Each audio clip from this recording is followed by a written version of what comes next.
Welcome to a new Team CGC 9.8 video. So a neat video idea today, and I definitely got some inspiration for this one from team member Steven, who I talk with quite regularly on Instagram about comic books.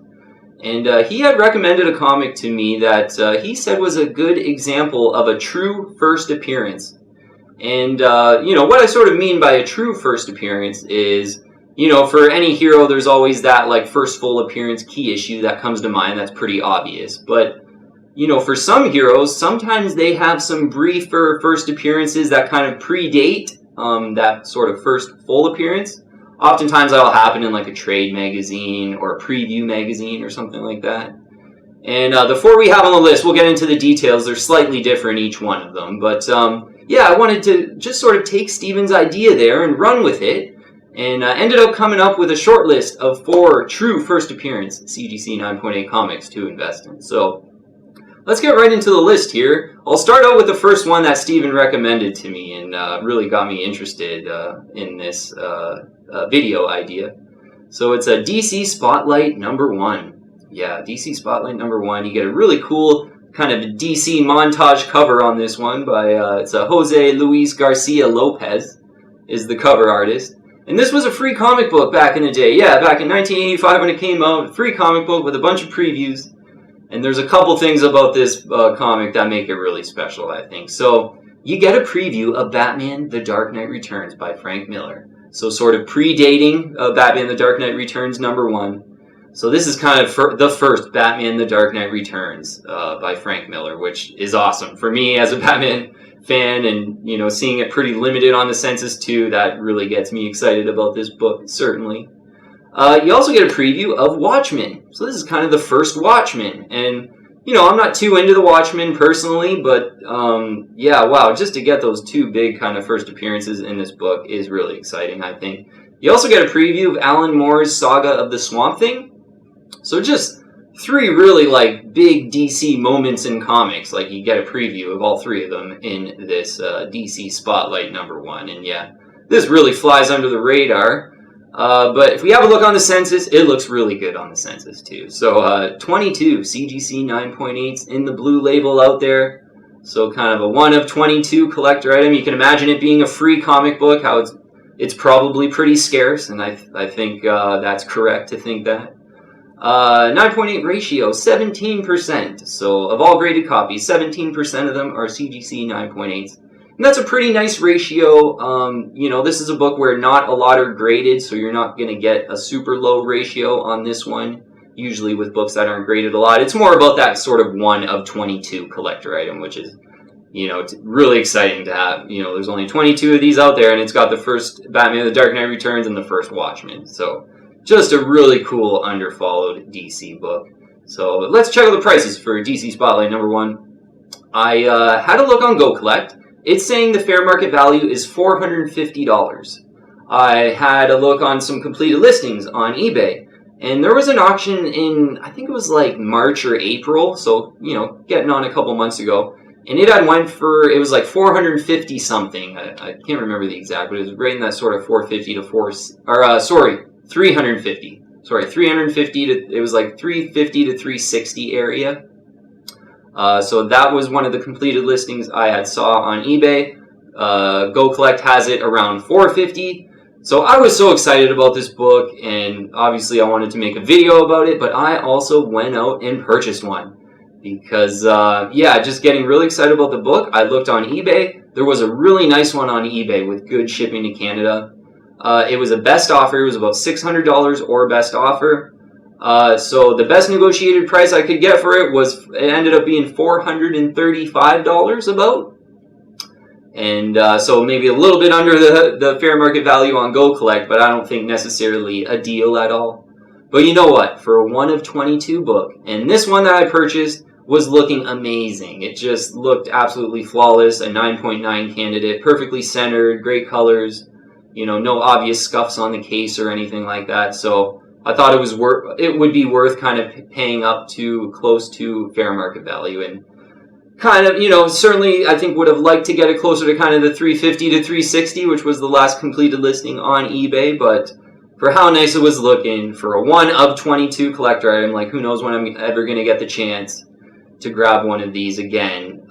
It just felt worth it to me to pay maybe an extra $50 to get this one right now. So yeah, I got a DC Spotlight number 1 CGC 9.8 on the way. And Steven has his. He has a 9.8 as well, so kind of got 2 of 22 on the team, which is a good feeling, I think. But DC Spotlight number 1, whether in the raw or 9.8, whatever grade, is one to look out for, especially if you're a huge Batman The Dark Knight Returns fan. Alright, next book of true first appearance, key issue book. I want to talk about Rust number 1. So Rust number 1 has a pinup of Spawn. And this pinup in Rust number 1, it predates Malibu Sun 13, and it predates Spawn number 1. So Spawn number 1 on the CGC label, it says first full appearance of Spawn, like it has, and that's kind of the obvious key issue that I was sort of talking about at the beginning.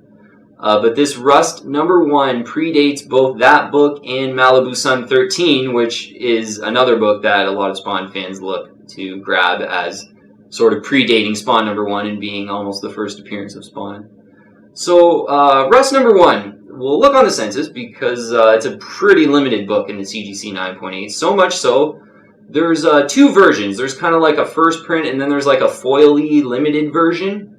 And actually the limited version, the foil version, has more 9.8s on the census.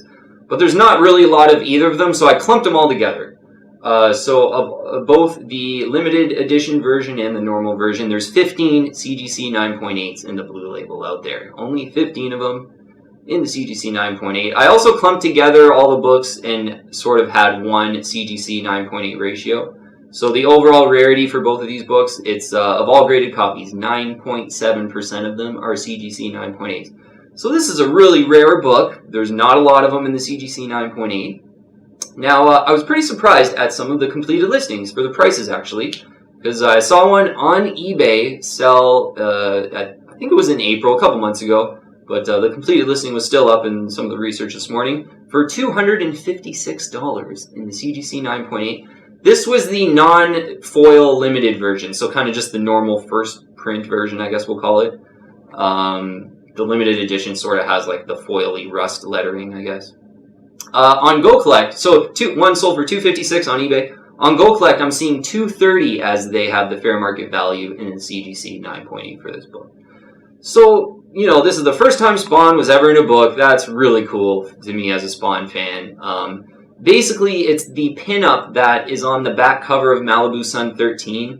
I'm pretty sure it's just in an ad in this book. Like, I don't know if it's actually like a, you know, a journalistic write-up about Spawn. I'm pretty sure it's like, you know, McFarlane and Image would have paid for an ad of Spawn. I'm pretty sure that's what it is.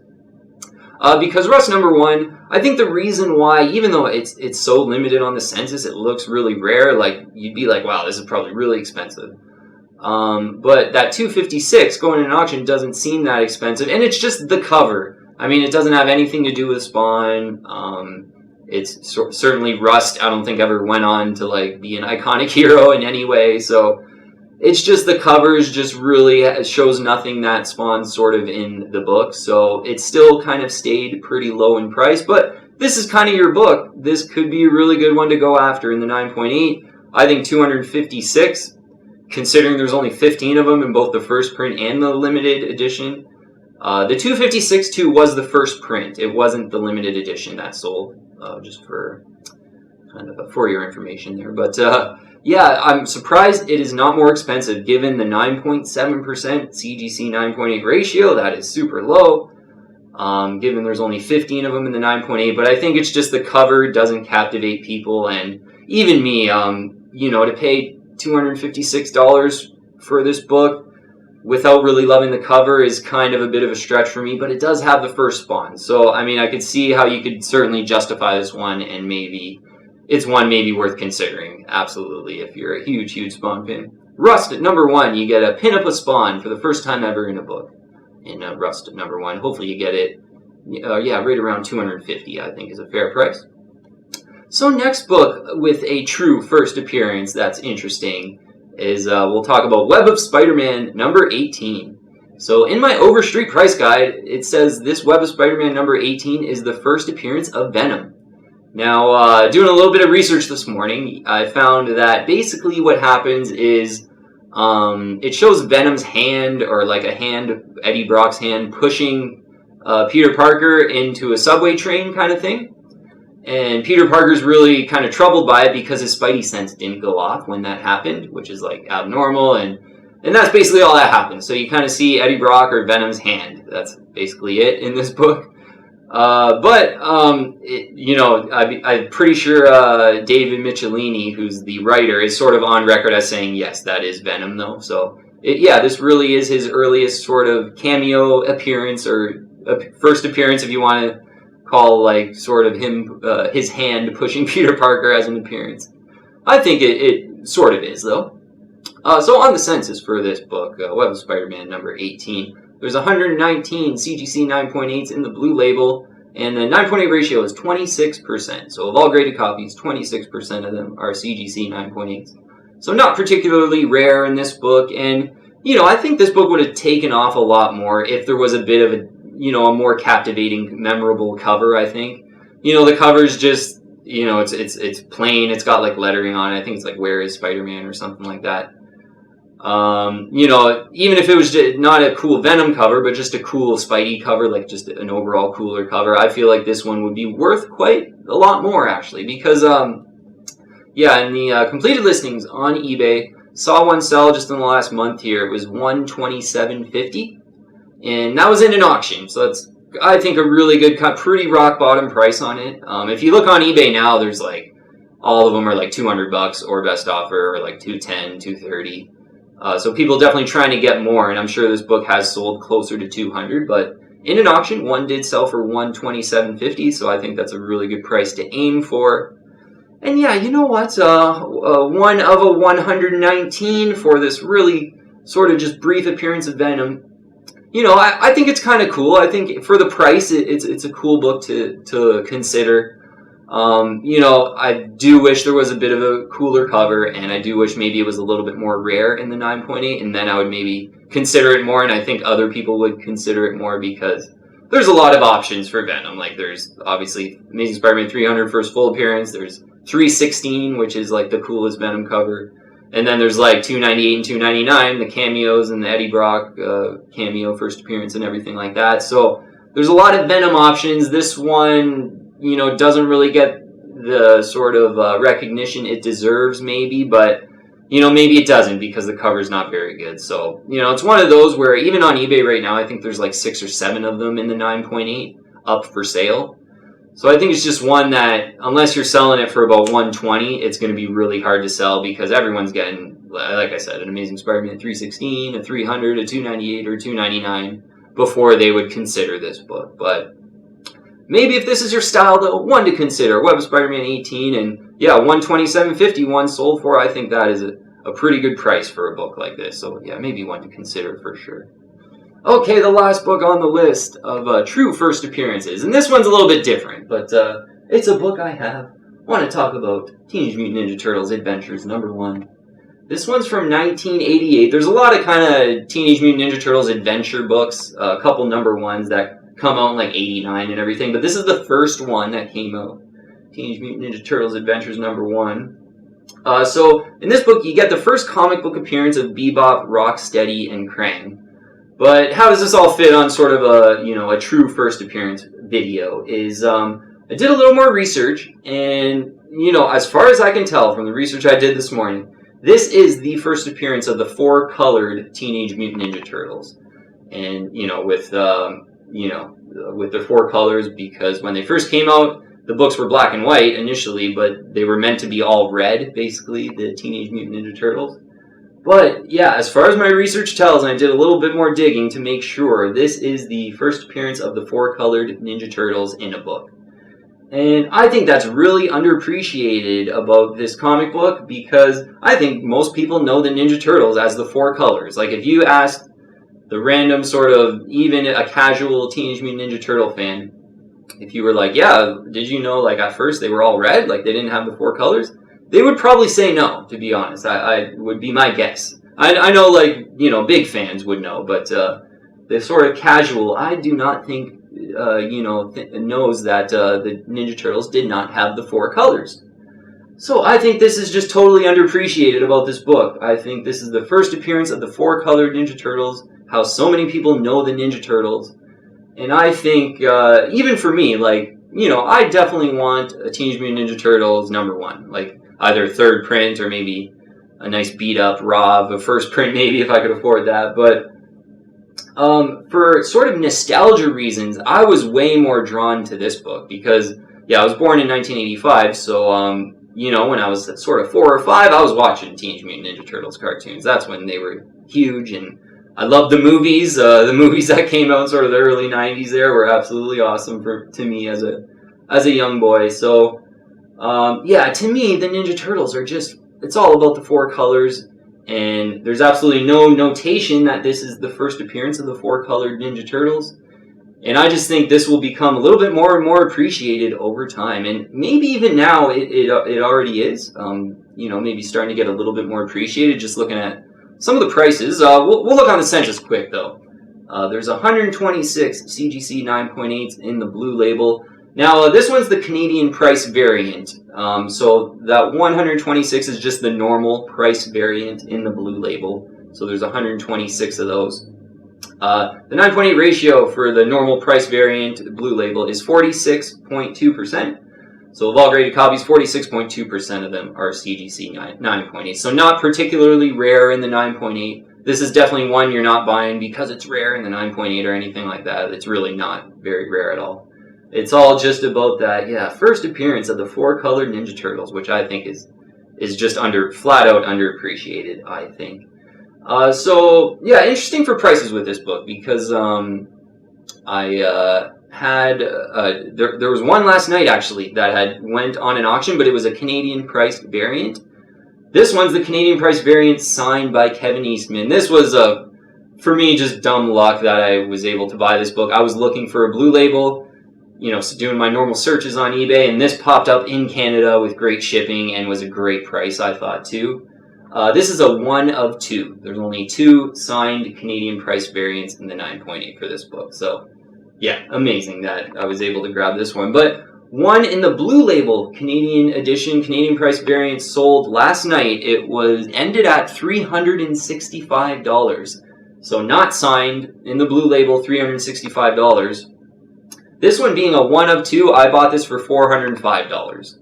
So to me, this is just looking like a screaming deal at this point, with the non-signed one just going for a couple bucks less yesterday in an auction. And I was really thinking about actually buying this a non-signed Canadian price variant, but I knew it would probably get pretty expensive because it was the Canadian price variant. If that was the normal price, I probably would have bought it because I would have known it wouldn't have went up to that much in price, because I already got sort of my high-priced Teenage Mutant Ninja Turtles Adventures #1 with this one. But in the blue label, to get maybe one of those 1 of 126 in the blue label, I think a good deal is right around $200. I'm seeing some pretty old completed listings for like $180, even under $150, like 4 or 5, 6 months ago. But with the market really hot right now, I think it's going to be pretty tough to get this one under $150. To grab the blue label normal price variant, I think $200 is a great price. If you really want it, it might be worth paying up to $250, because I just think if you got a long-term time horizon on this, I don't think it's really going to matter if you pay like $200 or $175 or $225 or $250. I think this one's got potential to, really get up there in price, just based on this is the first time there's the 4-colored Ninja Turtles, which I think is how so many people remember the Ninja Turtles as. And I think it's totally underappreciated about this book. So, hopefully you get it around $200 in the normal price. A Canadian price variant in the blue label went for $365. I paid $405 for this 1 of 2, so you're probably not going to find the other one of this. But, it looks like it's, maybe heating up a little bit, because, the first video I did on this book, all the completed listings were like $120, $130, and I was like, this is probably the best book you can buy for about $120, $130. Seems to be heating up a little bit since then, And yeah, the one thing to keep in mind with this book is I think the negative going against it is that 46.2% CGC 9.8 ratio. It's just not very rare in the 9.8, so a lot of times books like that, it's pretty hard for a book like that to sort of, really get above 200 and start climbing in value kind of thing. But I have a feeling with this one, it's just going to sort of defy the odds, and it's not going to matter that it's not really rare. It's just all about the 4-colored Ninja Turtle first appearance, which, yeah, and this Teenage Mutant Ninja Turtles Adventures from 1988, you want to get the 1988 #1 Teenage Mutant Ninja Turtles Adventures is, yeah, the first 4-colored appearance of Ninja Turtles. And, yeah, I guess that sort of fits in as a first true appearance, although, certainly not, the first print, Teenage Mutant Ninja Turtles #1, is absolutely a book that you would want if it's in your budget. And, this certainly isn't, the first true appearance over that one, just in the 4 colors.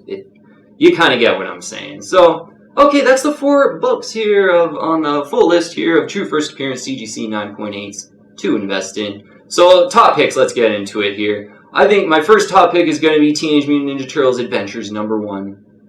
I just think it's so that kind of just what we all talked about. It's so underappreciated, the 4-colored first appearance of the Ninja Turtles. So that's probably going to be my first pick, and that is the first one I sort of bought out of all these. So kind of putting my money where my mouth is kind of thing. Second top pick is DC Spotlight #1. Yeah, just those great previews of Batman the Dark Knight Returns and Watchmen and Saga of the Swamp Thing. You get a really cool cover with this one, and yeah, obviously with this one, I felt so compelled that I went out and bought this one too for, it was about $435 in the CGC 9.8. So that'll be an unboxed video coming up soon. Third pick is going to be Web of Spidey #18. And just a cool kind of underfollowed Spider-Man book that you can still get for pretty cheap, but it's the first Venom. Kind of wish I had a better cover, but I could still see why, this is wantable, certainly. And last one's going to be Rust. Yeah, my last top pick is going to be Rust. And yeah, this is such a weird one because it's so, on the census, it's very rare. Like, there's not a lot on the census. It looks really good on the census. Normally, I love books like that. Yeah, just, if someone was like, oh, the first appearance of Spawn, there's only 15 in the 9.8. I mean, wow, yeah, give it, I want it. But just the covers just does nothing for me, and I'd probably rather have a Malibu Sun 13. Or Spawn #1 newsstand for that matter. But yeah, tough one with Rust #1 because, I do like my rare 9.8s, but it's just, I don't see myself really wanting this one, to be honest. Alright, so concluding up, and I think, I kind of want to do a little more research and maybe do a full list of, only 4 on this list, maybe do kind of a 7 to 10 full list of some of these type of books. Because, I think some of these books are, ones that have potential, I think, for sure. And, one that kind of comes to mind is Foom #2. There's like a Wolverine prototype in that book, Foom #2. And I've almost purchased that one in the CGC 9.8 one time for like $800. This was years ago, but that's another one that kind of comes on mind. But there are some of these books where, these first appearances sort of predate the full first appearances, and I think they're really good options, like sort of underfollowed options. And I think definitely I want to do a little more research and get a full list going one day. But happy to get the 4 here, and I think they're good sort of underfollowed ideas that we don't really cover too much on the channel either. So, alright, if you haven't already, I would invite you to join the team and subscribe to Team CGC 9.8 and hit the bell for all the latest notifications. Add me on Instagram and Twitter too. Check out our video archives with a bunch of great comic book picks and a bunch of ideas on our video archives with videos. But thanks so much for watching today. Really appreciate all the support. Message me on Instagram if you do have any questions about whatever it might be. But thanks again, and I'll see you on the next one.